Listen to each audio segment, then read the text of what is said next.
Well, hello, everybody, and welcome back to the infirmary, where my guests and I try to help endurance athletes find success without getting hurt or burnt out in their particular sports. Today, we are so lucky to be joined by Lauren Brandon, a retired professional triathlete who has been in the sport since 2009. But prior to her 15 years of triathlon at a very high level, Lauren swam at the highest level of that sport, becoming an NCAA All-American at the University of Nebraska before qualifying for the 2008 Olympic trials, which is just so cool. Following swimming, Brandon ended up completing her first triathlon in 2009 and was hooked. She qualified for her professional license in less than a year, and over the next 14 years, Lauren was at the front of nearly every swim pack in every race that she competed in, and also developed really quickly on the bike and the run. Between 2015 and 2024, she landed on the podium 14 times at 70.3 in iron distance races and is your 2019 Ironman Boulder champion, along with a win at 70.3 Ecuador in 2018. She competed at the Ironman World Championships 6 times, often coming out of the water way out in front of the main pack of athletes. And today, after retiring in late 2024, Lauren works for Varlo Performance Gear and Julie Dibens Coaching Group and is expecting her first child in August. Lauren, welcome to the infirmary. Wow, thanks, Chris. Wow, didn't even know some of those stats, so thanks for that. Oh gosh, yeah. Wow. Sounds to me like I was in the sport for a long time. You were, and quite successful at it too, which is awesome. Um, So you've been away from the sport now for almost a season. You stopped in November 2024. Has your perspective of triathlon changed in that time? Oh, that's a good question. Gosh, I still love it. I mean, last Saturday I wasn't feeling well. I just sat on the sofa and I watched Ironman Cairns in Australia and I watched the T100 Vancouver race. And, because triathlon, it's been a part of my life and my husband's life for such a long time. And so I still absolutely love it, still love watching it, but just not training much. Which is fun. I enjoy getting to the weekends and be like, oh, what should I do today instead of 6-hour bike ride with a runoff. Yeah, yeah. You're like, what is brunch like?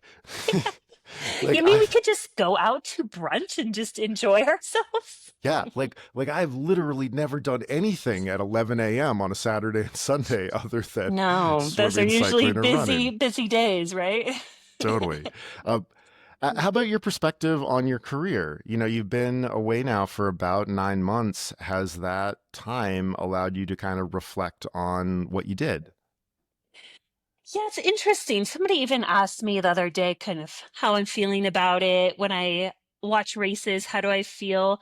And I honestly, I feel very lucky that I don't regret my decision. And I think it took me a while to retire. I feel like it was a couple years in the making, saying to Julie Dibens, who was my coach, oh, maybe one more year, maybe one more race. And it just kind of kept going.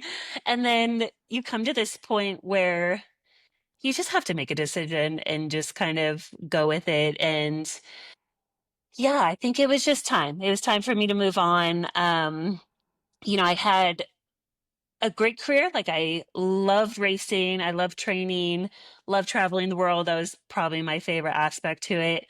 But even though I didn't kind of accomplish what I wanted, and I think that's why I kept staying in it because I was like, oh, I want to get top 10 at world champs or top five, or, I want to do this and that. It just, I came to a conclusion that those things just weren't going to happen. The sport's getting faster. I'm not really getting faster, or if I am, it's certainly not at the same like trajectory as everybody else. And so thinking about why am I actually in this sport? And to me, yeah, I just wasn't kind of achieving what I wanted. So I was like, you Mhm. know what? Time for me to move on. And I've been very happy with the decision. So Can you talk a little bit about what it was like to wrestle with that in real time? You're kind of reflecting on it now and are mhm. like, and I know a lot of us sort of get to the same thing you did, where it's like, okay, I didn't really achieve what I wanted, but it was time. And that's sort of hindsight. But when you're in it, and you're kind of wrestling with those decisions. Can you tell me a little bit about what that was like for you? Yeah, and again, it was definitely like few years in the making. I mean, I'm 40 now, so it's, you know, not that people aren't doing well in their 40s. They are absolutely smashing it, and I love watching that and people Mhm. succeed at, our age. But so it's like you always know it's coming at some point. But for me, I think I just got tired of the inconsistency with my personal racing. Mhm. It's like, oh, you know how it is. I mean, Ironman racing is so hard. You can have the best training leading up to a race, but something happens, whether it's in your control or not, and then you don't finish or your back locks up, whatever it is, and you have this terrible race. And I was just getting tired of that happening like over Mhm. and over again. But then it's like you might get to a race and you have a great one. And you're like, oh, yes, okay, no, this is fine. I'll keep training, I'll keep racing. And then it just happens again, the disappointment. And so I think there's only so much of this like disappointment that we can take because Mhm. you put so again, especially because of Ironman racing, you can only do so many a year, and so it's like you put so much into those couple races, and when they don't work out, it is truly like devastating. It is so hard to deal with, and I especially had a hard time at the World Championships, Mhm. never having a good race there, and I would just have such a hard time pulling back up and dealing with it and trying to get ready for the next year. But yeah, you just get to a point you're like, I just can't deal with this disappointment anymore. It's just like too much emotionally. um so yeah, it is hard because especially when you think you can still achieve more than you have, you Mhm. know um like I was pretty lucky in terms of injury, and I felt like, yeah, again, like training's going well, but I don't know. There's just something you're like, it's if you have to be so in it, and when that just stops for one reason or another, you're like, yeah, it's just time. But Yeah. yeah, it took me, I would say, years of kind of going back and forth with what I wanted this to look like. What's after triathlon? I mean, gosh, we're like I was lucky to rate to train and race pretty much full time. I mean, I coached the last 5 years, but that was definitely part time. And Mhm. so you're like, well, what do I do after this? And so I think trying to deal with that, and so yeah, it's a lot of things that you're kind of struggling with and dealing with. Yeah. Well, and I think the thing that a lot of people might forget is that, before you did this for 15 years, I mean, you were an elite swimmer for a very long time. And Hmm. so, your athletic, age is high. Like you've been wrestling with the, that sort of success and disappointment pendulum for basically your whole life. Hmm. And one of my questions I've got for you is, like most people don't understand what it is like to be a high level swimmer. Could you tell us a little bit about like what a normal week is like when you're a high school and collegiate high level swimmer? I will say triathlon is much more exciting than swimming, that's for sure. Um, yeah, swimming, it was something I was good at, like Mhm. from when I was little. So I started when I was 5. By the age of 10, I was doing, practices before school, after school, all that. Mhm. Summer doing doubles most days. And so, everyone always talks about you burn out really easily, which I did. I feel like by the time I was 13, I was already tired of swimming and burnt out, but it was something that I was really good at. And Mhm. so, you stay in it for lots of reasons, kind of keep pushing through. And then, yeah, so high school, college, it is a lot of staring at the black line. I was a distance swimmer on top of Mhm. that. So yeah, you're swimming 20 hours a week, plus, some dry land, some other stuff. And it is, it is hard work. I mean, especially, I feel like even even with triathlon training, things have evolved a bit, and it's not so you have to go hard all the time every day.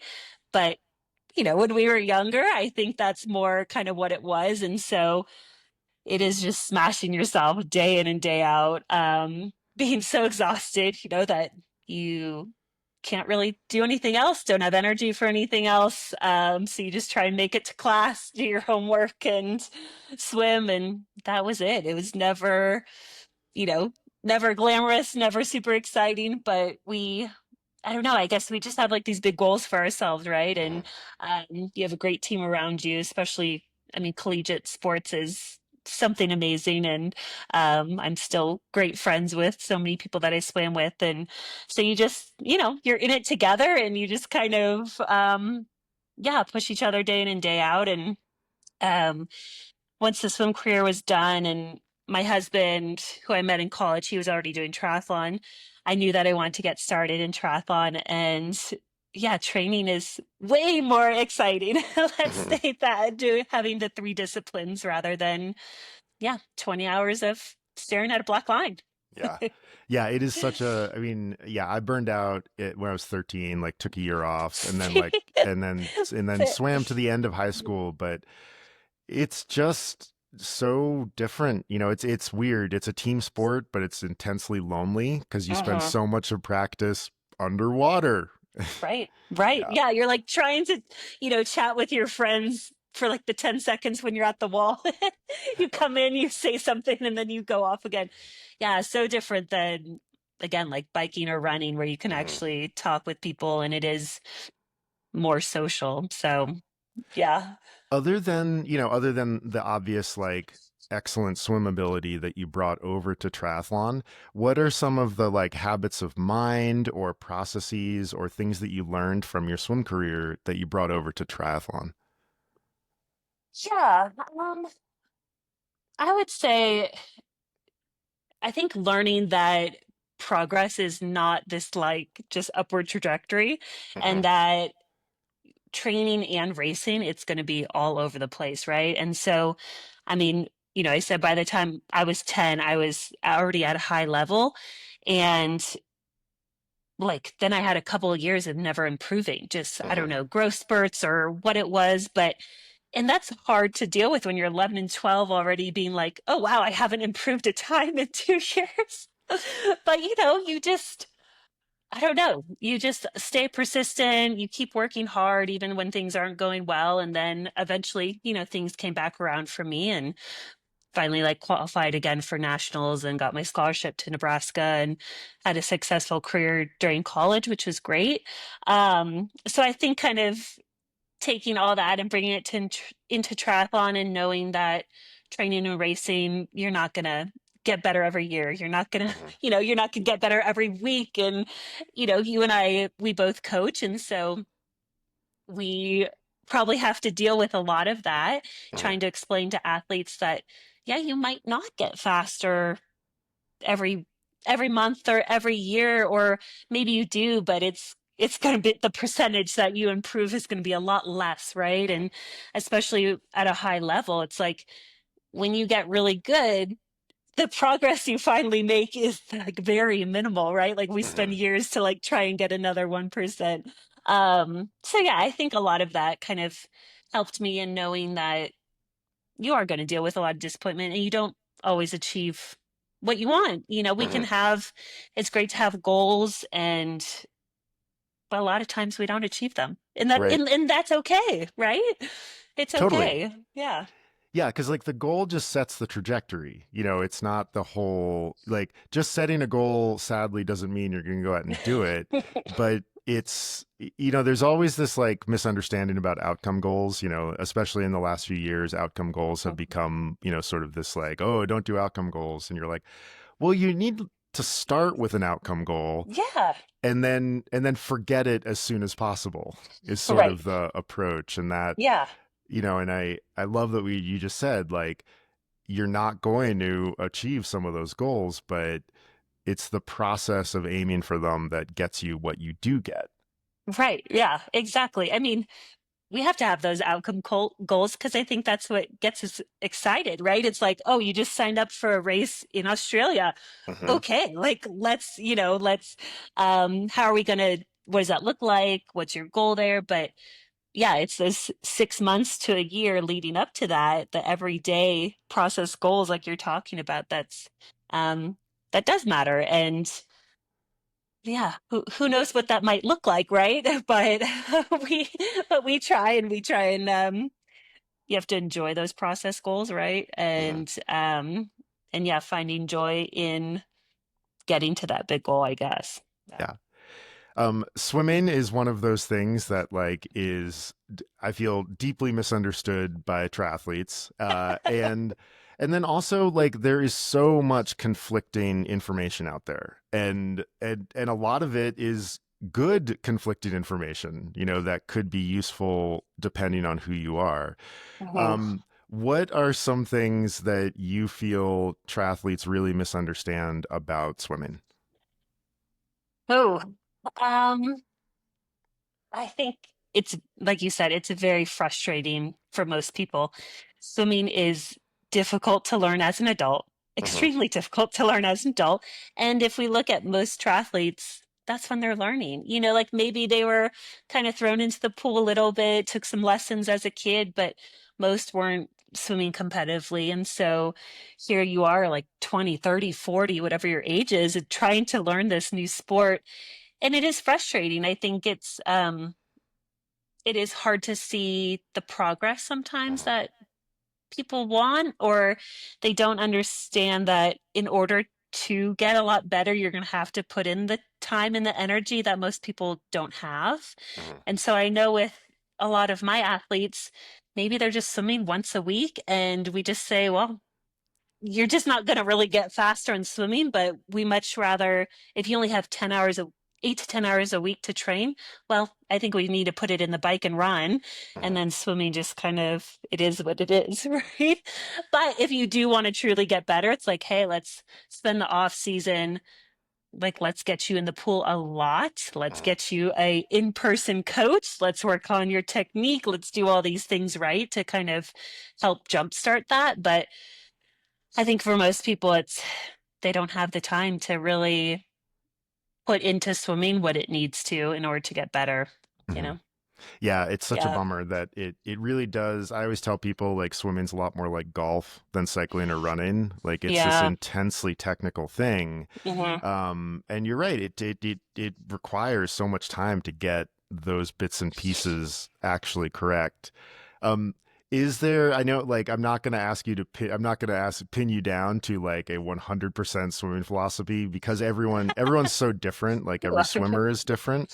Yeah. Um, is there like one piece of technique advice that you find yourself giving more than other pieces of advice? Oh, oh gosh, that's a great question. Um, I feel like if somebody sends me a video and we're Hmm. talking about actual technique and what to do in your stroke to get better, um, I think for most people, it's just working on your like initial catch. Hmm. Um, because you look, I love doing swim analysis. Like Me I too. love Yeah, people it's sending great. me videos and working on stuff. And so for me, like if you're looking at a person's stroke, most people are crossing over, crossing over their body or doing like a straight arm pull. And so I feel like not the key, one of the keys Hmm. that people can work on is like, yeah, just that initial catch. I'm always like fingertips down, I say paint the bottom of the pool with your fingertips. Ooh, I like that. Like a paintbrush. Yes, exactly. Cool. That's like one of my tips. And then yeah, pulling through. And Hmm. again, and I say like use your personal paddle.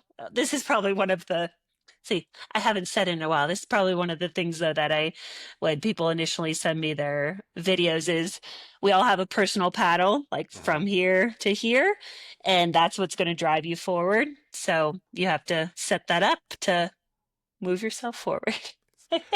Everybody that is listening to this and not watch this, when Lauren said her personal paddle, she pointed to her middle Oh yeah. finger all the way down to her elbow, which is so Mm. important. Your paddle is not just your hand, it also encompasses your forearm. Yes, a lot more surface area there.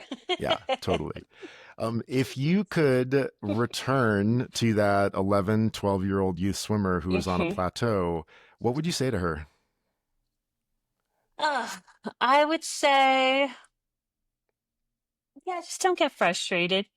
Try and just enjoy the training, enjoy the time with your friends. Mhm. Um, the time will come when you're supposed to get faster again, but stay with it. And, I mean, we talked about right before we started recording is that so many people are burnt out right away and or like by the time they're young teens. And I think if people can kind of stay in it and just, yeah, maybe change your perspective during that time and just, hey, like, let's have fun. Like, you get to go to practice, see your friends, whatever happens on that day, who cares if you're swimming slow, but Mhm. just kind of stay with it, that hopefully, things come back around. Because I know for my brother, same thing. He was injured and burnt out by the time he was 12, so he quit. And then he became like, he's 6'4", super tall, huge dude that Mhm. could have, and he was an amazing swimmer too. So you're like, oh, could have just stayed with it a little bit longer and gotten a little further. But it's hard. Do you think your 11, 12-year-old self would have responded to that advice that you just articulated? I think so, because I think I kind of did that a bit.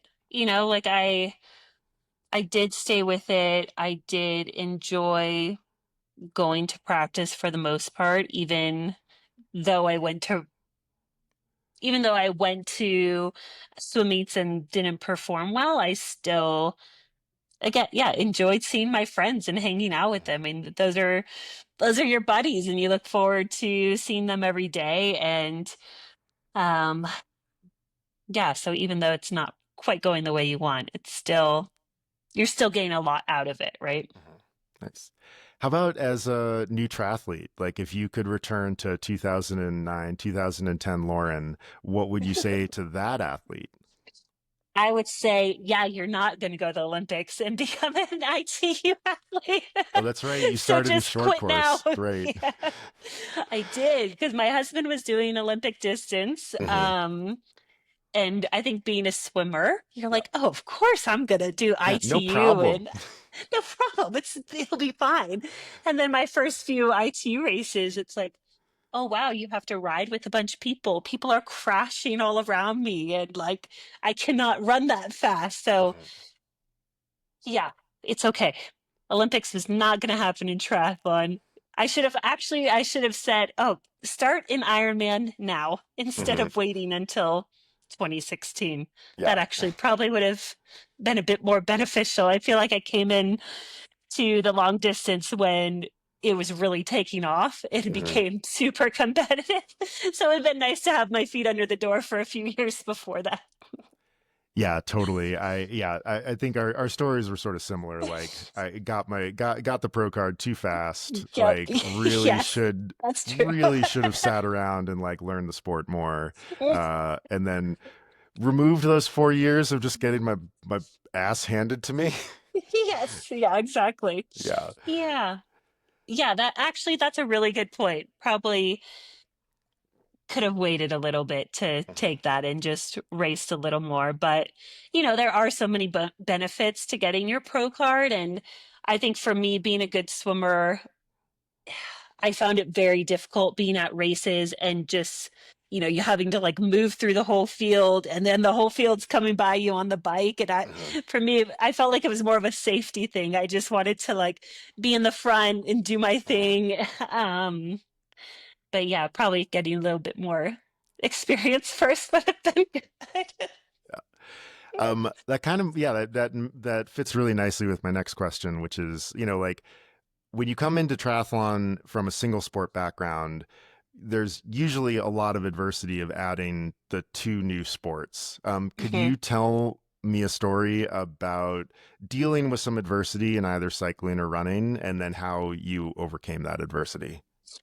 Oh, yes. Running was always my Achilles heel. Mhm. 100%. I was a typical swimmer. I don't know how you found coming into running, Same. but Oh my gosh. I think I spent the first couple years basically just running when I raced, like Mhm. not Oh, training wow. because I was always so incredibly injured. And even in college, our coach would have us run sometimes, and I would do one run and then I would be so injured that I couldn't run again. Like I just got these nasty shin splints and Mhm. yeah, running was just hard for me. So when I was doing the short course, luckily you race all the time. So I was, you know, doing my 10Ks every couple weeks or whatever. Mhm. But in between that, basically just swimming and biking. So I had to be extremely patient. Um, and yeah, I think eventually, my body was able to deal with things more and more. It just took a lot of time. Mhm. Um, so yeah, I think one thing I would encourage growing up is not to just do swimming. Try and do maybe some other sports so that you can run later in life. Yeah, like good to have a some sort Hmm. of load bearing activity for Right, your lower just body something. because we are like bipedal mammals. Yeah, it was. Yeah, it took me a long time to be able Mhm. to just run, Right. but that's okay. Eventually I got there. I was able to I never did super high volume of running ever, but we found things that worked, and I think just knowing my body and being okay with not doing these big runs or big weekly mileage. Like for an Ironman, my longest run was usually 16 miles. Mhm. So, and that was fine. Mhm. I had to be okay with it. I didn't, so I think try not to like compare myself to other people who are doing 20, 22-mile runs, quite a few of them. It's like, nope, I do my couple-hour run, my 16 miles, I'm good to go. My fitness will get me to the to the finish line. Can you remember the moment when you sort of felt like it had shifted from like, oh, I'm not a runner to like, oh, I can do this. Like I can run and not get hurt. Like even at a relatively reduced load, which I think actually most triathletes should be running less. Yeah, yeah. But can you remember that moment when you were like, oh my gosh, I can run and not get hurt every time? I remember when we were living in Texas, it was definitely, I would say more when I was doing 70.3s and Mhm. maybe beginning of Ironmans and finding what worked. And we were trying some different things. This when my husband was still coaching me, and we were doing double runs like a few times a week. And for some reason that clicked with me, clicked with my body. And like you said, it still wasn't high mileage, but I was still getting in enough and staying injury free. And you're like, Mhm. wow, I've done months and months of running with no injuries. This is fantastic. Um, so yeah, and then I think I was pretty lucky kind of since then, just Mhm. always had to listen to my body, right? So just being like, okay, no, this is a little bit too tender today. We're just going to skip that. Like, it's so much better to just skip a run and then wait a couple days than try and push through it. And then you have to take a few weeks off, right? Mhm. So Right. I Yeah. think, I mean, that's so hard. All of us do it all the time. Oh, no, I'll be fine. I'll be fine. You're like, no, just take the day off. You'll you'll not regret taking this day off if you can stay injury free. Did you learn that in triathlon, or is that a skill that you learned as a swimmer, listening to your body? Definitely more triathlon. Yeah, I Mm, think swimming because I I don't want to say I wasn't doing it for me, but it was, you're young. You're just mhm, kind of do what your coach says. Um, yeah, if you're injured, well, you're still probably swimming and you're just gonna have to figure it out and deal with it. mhm, Um, but yeah, I think in triathlon, even though you might have a coach, you're an adult. You're doing it for you. You can make your own choices and decisions. And so I think just being okay with the communication with your coach and be like, mhm, hey, no, I need to take this day off. And I mean, that did take me years. Like, I'm sure there were plenty of times where I was sick or injured and being stubborn and not taking the day off. But, eventually we get better at it. nice. Tell me the story of that first triathlon. I think the internet disagrees between 2009 and 2010 when that was Oh, for you. really? Yeah. Like a few places say it was 2009, a few others say 2010. Oh, okay, yeah. But what was it like? What was your experience like? What were some highs? What were some lows? Like, what were some hilarious things that you did? Like, yeah, what race was it, and how did it go? My first race was 2009. It was Pacific Grove in California. Did you ever do that No one? way. I didn't, but it's like, it's one of the oldest ones. Yes. Yes, when it was, part of the Tri-Cal series and Hmm. all that. But it was still, yeah, big race. Because let's see, after Nebraska, I moved back home to California and I was getting my master's and just kind of training and going to school, doing all that. And so I was like, okay, I got done with my swim career. I was like, I need to not get in the pool for a while. I need a break. and and then it was like, all right, I'll do fall of 2009. Let's do a triathlon. So it was Olympic distance. Hmm. Um, Obviously the swim, I had done some open water swimming, like some open water swim races, so I was comfortable in that. I think though I was using my husband's like old wetsuit, so Hmm. didn't didn't fit well, filled up with water in the shoulders, but got through it. But no, before the race, I just remember I was so scared. I was Uh-huh. so nervous because triathlon, you have so much more to deal with than a swim race. Right. Swim race, you have your cap, goggles, suit, you're ready to go. And triathlon, it's like, wait, there's transitions? Like, what do I need? I have to have food during this race? Like, what? I remember setting it all out and Barrett was there helping me because there was a pro race there Hmm. maybe the next day or after. And thank goodness for his help because I would just be petrified if I was trying to do this on my own and didn't have people to ask questions to because it's just a lot. And so, yeah, the swim was fine. The water was freezing. You have to like swim through kelp. So it Oh, was that's like this right. crazy swim. Yeah, that's always the story from Pacific Grove is the kelp beds. Yeah. Oh my gosh. So yeah, that was interesting. And then I remember I got onto the bike and I was being yelled at because I was not on the right side of the road. Yeah. I didn't know this. And so people are trying to pass me because I'm so slow and I'm trying to like figure out where to go. So, figure it out. Okay, yes, right on the right. Okay, cool. And then I was not comfortable, very comfortable on the bike, and Hmm. especially I couldn't take my hands off to drink water or anything. So I went through the whole 2 hours, not wait, is Olympic distance. Eh, I don't know, however long the bike Hmm. takes, probably a couple hours, who knows. Um, not getting any water because I couldn't take my hands off the God. off the bars. Oh, I think I actually may have finally stopped and like Hmm. got in a bottle and taken a couple sips and then the run, I think I actually did okay. Like the run actually felt good. I Hmm. was probably just excited to be off the bike Yeah. because I usually didn't ride with people. I was on the trainer or riding with kind of riding with Baird. And so I think I was just happy to get off the bike and run. But no, like overall, it was this great experience. And I was so excited to like sign up and do my next one. And you're like, oh, wow, this is how my first one went. Think about the Hmm. next one and what that's going to look like. So um, I loved it. I Nice. loved it. Yeah, Yeah. triathlon was always I remember watching my first one. It was Escape from Alcatraz. Barrett was racing.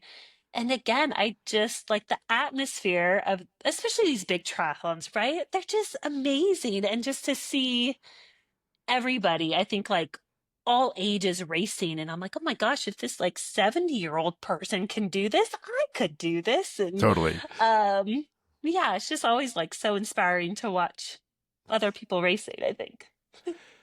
Now I'm going to shift all the way to the other end of the career, to the Uh-oh. retirement and post-retirement. Mm-hmm. We talked about this a little bit already, but like retirement can be challenging. Mm-hmm. I had a great chat with Ben Hoffman a couple months ago Yes, about yes, I listened to his. that one. Oh, good. Oh, awesome. Talking to Ben is always wonderful. Mm.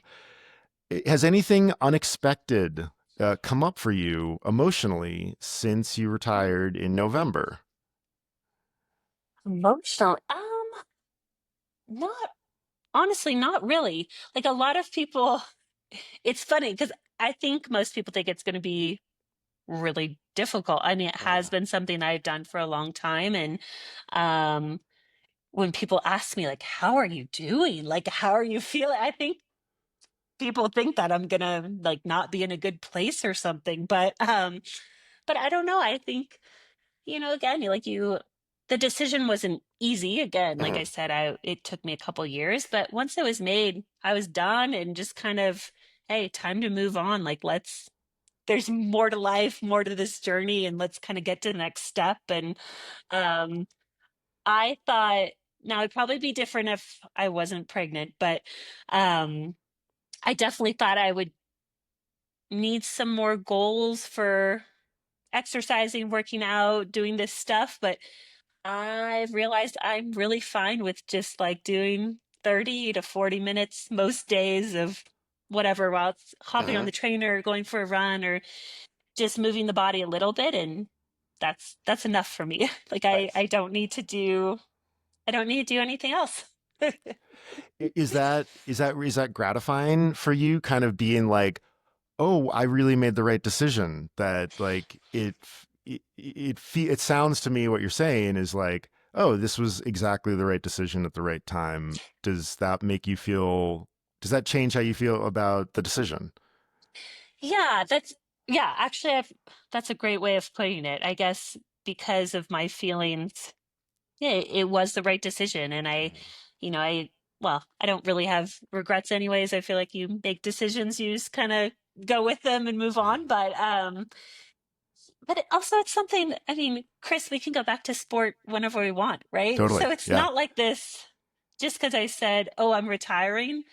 If I really wanted to race pro again next year or race again, I can. So it's Mhm. not like it doesn't have to be this final thing, but I don't see myself coming back, Mhm. especially with a kid. I feel like I think being pregnant, I have really, um, it's amazing how women are still training as much as they are while pregnant and then Yeah. after having a baby. Cause I am like, those first couple months for me, I was like on the sofa, barely being like, okay, can I do like a 20-minute walk today or something? And, you just have these good and bad days. And I think it's truly amazing that these women are still training a lot when they are pregnant and come back stronger than ever. Like, amen, amazing, 'cause Totally. I have no idea what this body will bring after and what will happen. So we'll see. We'll see.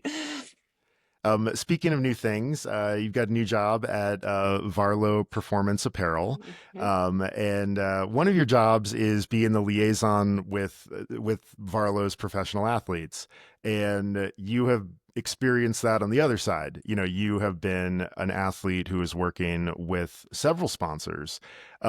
What has now that you've stepped to the other side of that equation, like has that?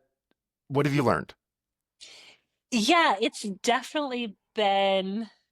been super interesting being on this side of the sport, right? Mhm. Um and continuing to work with pros. Like we have, about 10 pros, and you really do like you get invested in them, right? Like you get so excited for them when they're doing their big races and when they're doing well. And so I love that feeling. I would say the things I don't like, or maybe are not my favorite, is like if you need something from them as a Mhm. sponsor and you're like, okay, well, what does their schedule look like? Like, when's their next race? Do they have an Ironman coming up? Because you know, we, I understand how much time and energy it takes to put in the training and Mhm. how stressful it can be around races. And so it's like trying to navigate um, the ask of the athletes, right? And perhaps you would ask one athlete to do something and somebody else not, just kind of depending on their personality, depending on how you know they feel before or after a race. So yeah, it's been, I mean, absolutely love it. I love working with the pros and with our team and trying to, yeah, just kind of like navigate all these things and figure out um how to how to help motivate each person and just but ultimately I just want to be another person that supports them, right? Like I Mhm. think that's what I want. And um so it's like, how can we support each athlete the best that we can and without asking them too much? Is there, and you can answer this without like saying a specific name or anything like Yeah. that. Are there have you seen things that the athletes you work with that they do that makes your job a lot easier? Like that Mm. you're like, oh, whoa, that's something I should have done when I was racing and interacting with sponsors. Yeah, I think just learning how important it is to have sponsors that you're excited about. Hmm. So, I mean, we all sign with sponsors for different reasons, and sometimes it is maybe more of a financial reason. I Hmm. mean, it is what it is, right? We're talking about triathletes do not make much money, and there are very few that can actually make a living, but Hmm. most people are not. And so, yeah, sometimes you're signing with sponsors more of the financial, but there's other reasons as well. But I think what's most important is signing with partners that you are excited about their brand. Hmm. So you actually use it, you actually are excited about it because then, yeah, posting about it, talking about it, it's natural, it's not fake, Hmm. it doesn't come off fake. Um, so yeah, I mean, I think I always did a pretty good job of going with like partners that I, truly wanted to be with, Hmm. but also those things change. Like you might get dropped from a sponsor and you need to move on and those things happen quickly, right? Like you might not have a heads up and need to move on. But again, yeah, I think and then finding sponsors that truly do want to support you Hmm. too.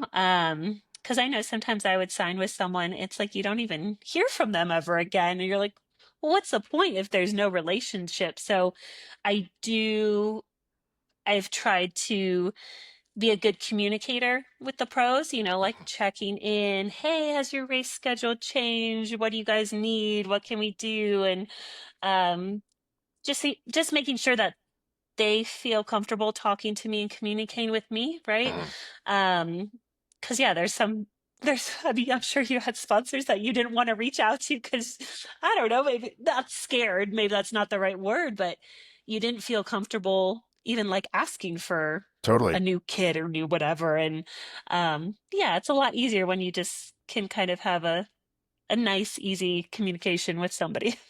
Yeah, it's funny how it is such a relationship business, the sponsorship side of the sport. And like, I don't think I ever landed a sponsorship that didn't involve some moment of like face to face, like going to meet the Mhm. person, like sitting down with them, getting to know them. Like it is, and that's something I see in younger professionals is like, there is this sense of like, oh, I can just like send out my results and Right. sponsorships are going to arrive. And it's like, no, there's not enough money for that. You really have to go and like you have to go meet the people and form the relationships Hmm. to actually make Hmm. the connection. And yeah, I'm sure it's different in maybe sports that have, higher budgets, but non triathlon. Not in triathlon. And I'm sure you've said this to athletes as well, but the most important thing in our sport, because it's so small, is to remember that like the relationship aspect is the most important Yep. because, marketing managers are going to move from one brand to another brand. So if you like completely screwed them over or they Hmm. screwed you over, whatever, you didn't have a good relationship, well, that's not going to be good for like your future career. So I try and I think remind not necessarily younger pros, right? Like I think Hmm. it's a good reminder for any pro, like relation the relationship aspect is the most important and you just have to remember how small this sport is Yep. and how much people talk. And it's like if you are a quote difficult athlete or something, trust me, everybody knows. Yeah. Yeah. I've usually told people that have asked, I'm always like, you will work with everyone in this sport twice Yes, yes, yes. with all of the attendant like Hmm. upsides and downsides of that fact. Because yeah, you're Yeah. totally right. It is just such a tiny sport. It Um, is, it is. yeah. And that's what we love. I love that people who have been in the sport are still working in it. And you go to races and you're Mhm. like, oh my gosh, like, you've known these people since you started and everyone's still in it. But yeah, that just means like, you need to like put on a good front too. Yeah, absolutely. How long have you been coaching? So I've been coaching triathlon or triathletes for 5, 6 years. Hmm. So I coached swimming. My husband and I, for a long time, were coaching club swimming, training and racing, Hmm. and yeah, love that. But then 2018, I stopped coaching swimming because I was like, it's time to try and go a little bit more in on triathlon. So there it's like just become a full-time triathlete. And honestly, I feel like that was maybe one of my worst years when I did that. And I Hmm. so it's like I'm like, okay. And then someone reach out to me, hey, can you coach me in triathlon? I was like, well, I love coaching. Like I've always loved coaching, but I don't know, you second guess yourself, right? Like I wasn't super Hmm. confident in just like coaching triathlon. So at the time, Julie Dibens had already been my coach for a while, and so I talked to her because she has multiple coaches underneath her. And I was like, "Hey, like someone reached out to me, wants me to coach them. Do you think I can?" Come on your coaching group and I can learn from you and learn from everyone. And she's like, yeah. So yeah, started coaching under Julie in 2019, and I love it because there's five of us, I think. Hmm. Everybody's been in this sport a long time. I mean, Dee Dee Griesbauer, Rachel Joyce, Katie Kime, why is my mind blanking? Paul Matthews, Paul Oh, right Barney. on. Yeah. Yeah, exactly. So it's like people have been in this sport for a very, very long time. And it is, I love just learning from everybody and Hmm. the fact that everyone is there to support each other with their athletes too. So it's like, hey, my athlete's been dealing with this. Like what workouts have you found to come back from this? Or it's just really nice to kind of have other people to talk to about, yeah, about athletes and yeah, what have we found that works or doesn't work? And so it's been great. I've learned a lot. I've always kept my roster super Hmm. small, so it's usually 4 to 5 athletes. Because I just, you know, whether I was training full time and racing or now with another job, like I want to be able to give each athlete what they need, and they need a lot. I mean, Totally. people pay Yeah. a lot of money for coaching, and so it's like you want to be able to do a good job. And so yeah, just keep it small, but love it, and um, yeah, hopefully continue doing it for a long time. And I am someone who coaches a wide array of athletes, so Hmm. it might be somebody who is yeah, just like going on a hiking trip or a biking trip with their girlfriends, or coaching people that are going to world championships. So it's a wide array of athletes, which is also very fun because it's their programs look so completely different. And you might have someone that's doing 10 hours a week, or other people are doing 15, or kids, no kids. I mean, Hmm. yeah, it's just, I don't know what your favorite thing is about coaching, but I love just learning about the people and what makes them tick and what works for them. Yeah, I think my answer would be the same. I also have a wide range of athletes. Like it's funny when you have raced at a professional level. Hmm. I think for the first little bit, everybody thinks that you only want to work with people who are like quote fast, which I Uh-huh. hate. I hate that term. I hate it when Yeah. most people will describe themselves as slow. It's rare to bump into somebody who's like, no, I'm fast. Yeah. But it's the same problem. It's a fixed mindset, right? Hmm. And like the the people I love to coach are just the people who are engaged. Like I Yeah, don't care what sport, I don't care what level, but if exactly. you are willing to come and do the work and be open to it and communicate, Hmm. that's the fun part. Like Yeah. I think the collaborative aspect of coaching is the real magic. Like Hmm. And I think so many people think it's this like top down sort of Bobby Knight or swim coach kind of Yeah. approach when you are a youth swimmer and you just do what they say. Right. And then Right. later you're like, I don't know if I should have done what they said. Um, That wasn't a but good idea. right, totally. Oh, okay. That seems borderline abusive. Yeah. Um, and yeah, it's just, yeah, very similar. I just love working with people that are excited about the process, and it doesn't Exactly. matter what level they're at. Yeah. Can you remember one of those, like a light bulb moment when you learned something in coaching that you were like, oh, that's so cool. I can't wait to like Oh apply God. that lesson with one of my athletes. Anything like that? Um,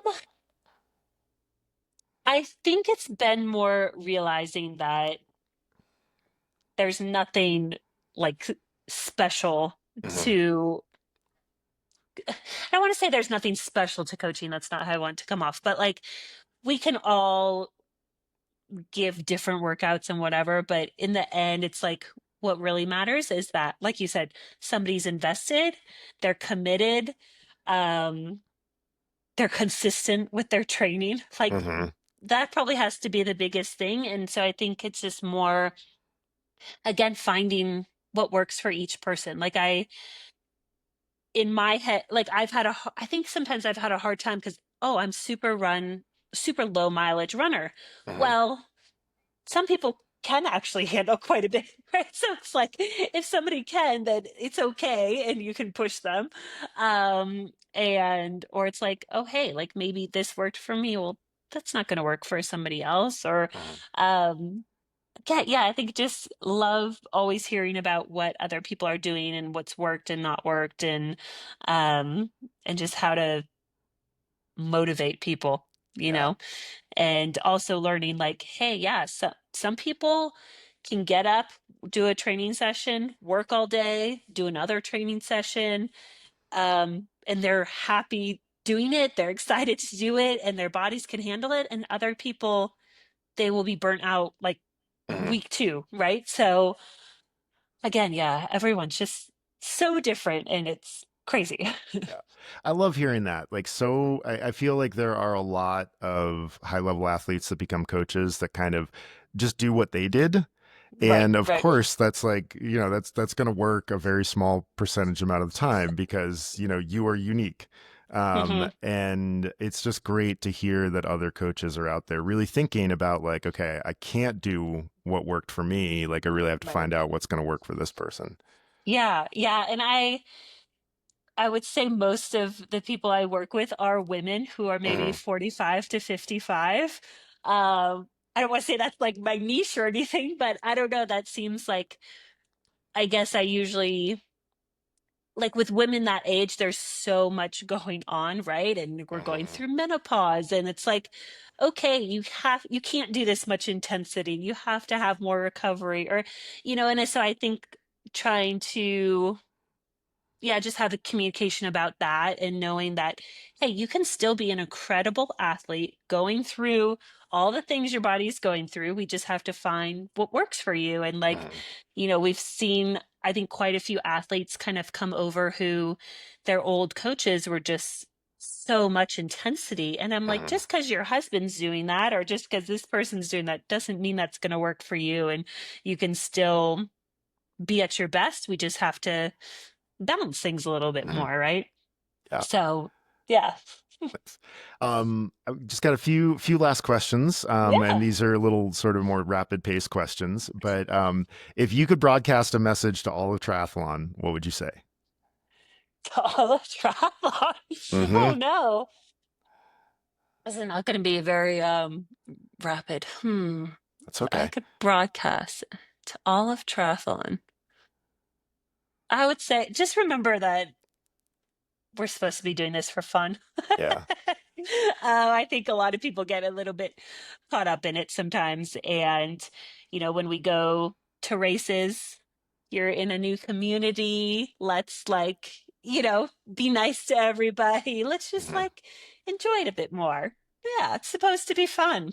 I love that. Yeah, I mean, even at the higher levels, and we're seeing that with like some of the coaches, like Kristen and Gustav's coach, like talks about joy and being Hmm. like, yeah, like we really want to have like a happy athlete is a fast athlete, and That's so true. It is yeah, so true, though. And I think if you're not enjoying it, then why are you doing it?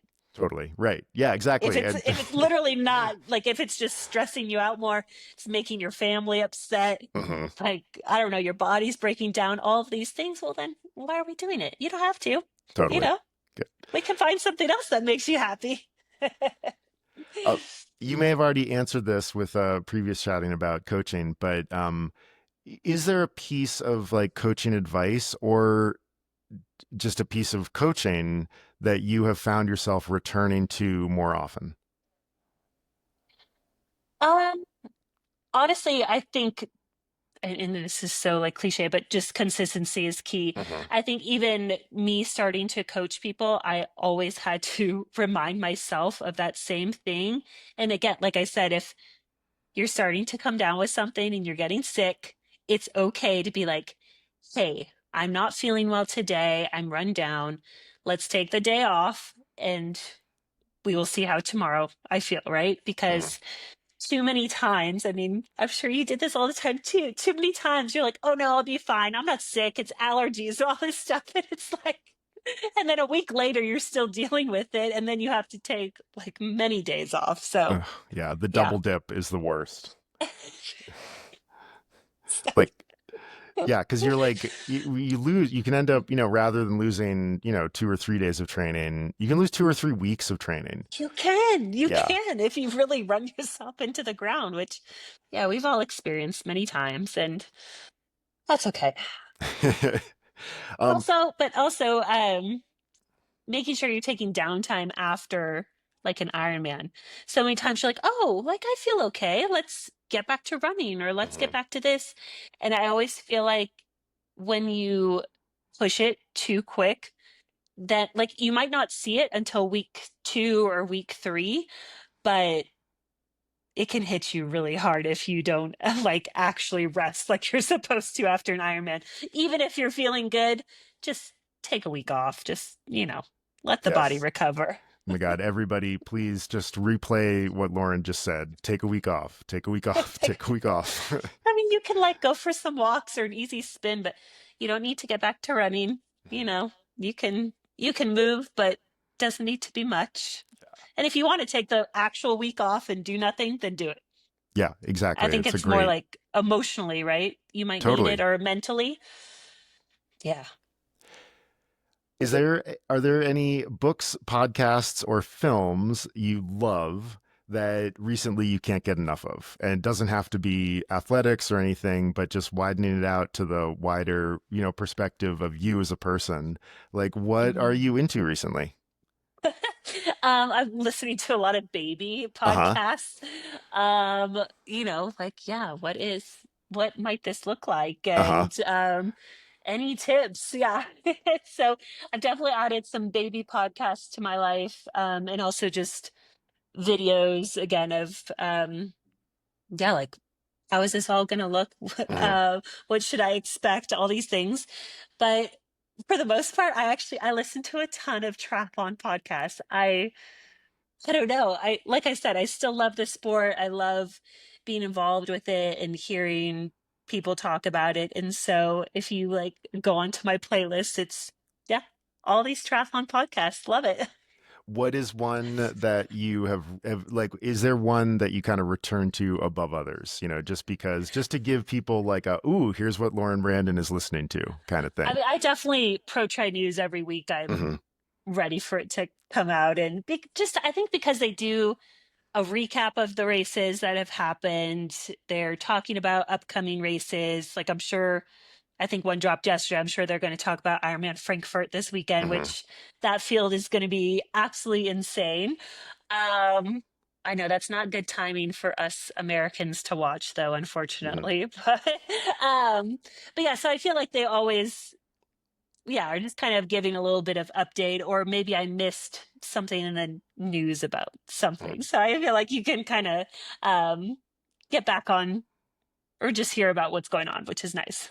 Awesome. Okay, well, Pro Tri News, everybody go add it to your playlist if you are not presently already listening. There might be a fair amount of crossover between our audience and theirs, but Yes, yeah. it's a good reminder to me to get back to listening to that show because you do get disconnected. And I mostly rely on going on rides with Matt Lieto here in town. And I just like, hey, man, what's going on? I'm Can you sure you tell me hear what's up? plenty. Yeah, he can tell you all about Ironman Can since he Mm-hmm. talked about it We for talked eight about it hours. for, gosh, that job is so hard. I cannot imagine Ugh, commenting for 8 to 10 hours straight. That's no, just brutal. no. And I feel bad because I feel like sometimes give them a lot of shit for, one thing or another. And I'm like, you try talking about the same few people for exactly 8 to 10 hours. Like, Mhm. that is insane. Yeah, it's I an I incredibly could not. difficult job, and like, yeah, keeping the energy up and keeping the conversational ball afloat for that Right? long is just incredible. No, I'd be like, I need a nap, guys, and some Mhm. food. I don't know. I need a break. So yeah, amen to those guys because they do amazing. Well, where can people find out about Varlo? Where can they find out about your coaching? Where can they follow you on your parenthood journey? Tell us all of the places where we can do Lauren Brandon TV. Oh, well, yeah, Varlo.com is, Mhm. if you're interested in what we're doing, we do lots of custom apparel. And then, like I said, we have a team Mhm. and our applications are going to open up this fall. So you can always reach out to me with questions. Julie Dibens Coaching, she has a website. You can reach out there. Yeah, my social media, let me tell you, once I was done racing, I was like, oh, I don't have to post anymore. Okay. Mhm. I realized I actually don't enjoy talking about myself. So I don't post much, but I think I'm just trying to figure out what to do with my Instagram. Mhm. But it's Lauren B. Brandon. Awesome. And yeah, I need to figure out what to do with that one. But I don't know. Do you enjoy posting? No. No. It's the I mean, you worst. do for coaching a Yeah. lot, probably. Yeah. Yeah, do for coaching, for Yep. business. Yep. My personal Instagram is chaos because Yeah. I also have a books and literature podcast that my best friend and I talk about. We Oh, talk about books every 10 days, some movies, okay. and so Okay. yes, my personal Instagram looks very schizophrenic is not the right word and is an unkind description. Eclectic. There we go. Eclectic is much better. But yes, it is an eclectic experience, my Yeah. personal Instagram account. Okay, okay. Uh, Oh, okay, wait, hold on. What book are you reading now? oh, What's a God. good one? Do we have We, some recommendations? we have lots of recommendations, plenty to say. We are presently reading the Three Body Problem trilogy. Um, Oh, mm-hmm. and famous sci-fi trilogy got turned Yeah. into both English Netflix series and a Chinese Netflix series. Oh, did Um, not know that. there was a Chinese one. Here's my favorite little detail about the Chinese Three Body Problem TV series. A junior producer poisoned an executive producer that was part of the production team. What? Yep. Oh my gosh. Yeah.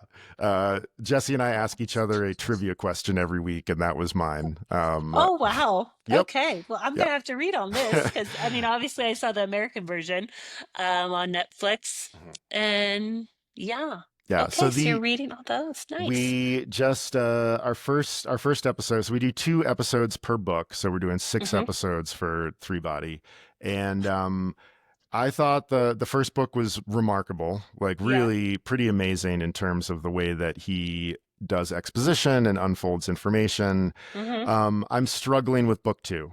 Oh. Book two falls into a problem of a lot of sci-fi books, Mm-hmm. where because you have to communicate intensely technical ideas to your audience while keeping them in the seat, Ooh, yeah, and that could be it difficult. yeah, I think it's really, and when people do it well, like Andy Weir, like The Martian or Hmm. Project Hail Mary, I think he does an incredible job of that.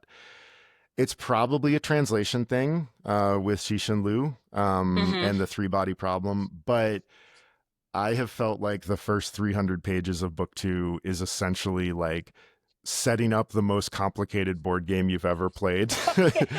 And Oh, then geez. you're going to start playing it and give up after an hour.